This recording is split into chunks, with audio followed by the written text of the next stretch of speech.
अहम खबर आपको दें कि कराची में गैर कानूनी मुकीम अफगान बाशिंदों के खिलाफ ऑपरेशन की हिकमत अमली सामने आ गई। ऑपरेशन से कबल शहर के तमाम दाखिली और खारजी रास्ते जुज़वी तौर पर सील कर दिए जाएंगे। मजीद जानते हैं डॉन न्यूज़ के नुमाइंदे इमरान हफीज से। इमरान, बताइएगा इस ऑपरेशन की क्या हिकमत अमली सामने आई है?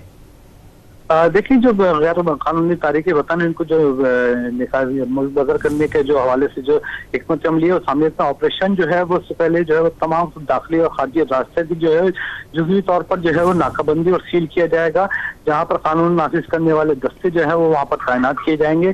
खुसूसी दस्ते तमाम रास्तों पर रुकावटें खड़ी करके स्टेप चेकिंग करेंगे। चेकिंग के दौरान गैर मुल्की दिखाई देने वाले शख्स से तफ्तीशी मालूमात हासिल करेंगे और उनको गैर मुल्की की जानिब से दिए जाने वाले दस्तावेजात इसकी जांच पड़ताल करेंगे तो दस्तावेजात दुरुस्त होने की सूरत में इन्हें जो है जाने दिया जाएगा। बसूरत दीगर जो है इनको गिरफ्तार करके होल्डिंग कैंप मुंतकिल किया जाएगा। खुफिया इत्तलात ये भी आई है कि तारीख वतन जो है शहर से निकलकर मदावाती इलाकों के अंदर रुपोशी इख्तियार करने का जो है खदशा है, जिसकी रोकथाम के लिए कानून नाफिज करने वाले इदारों को जो है कड़ी निगाह रखने के लिए हिदायत के अलावा जो है वो शहर के निकलने वाले कच्चे पक्के रास्तों की निगरानी की भी हिदायत की है। जी इमरान, बहुत शुक्रिया आपका।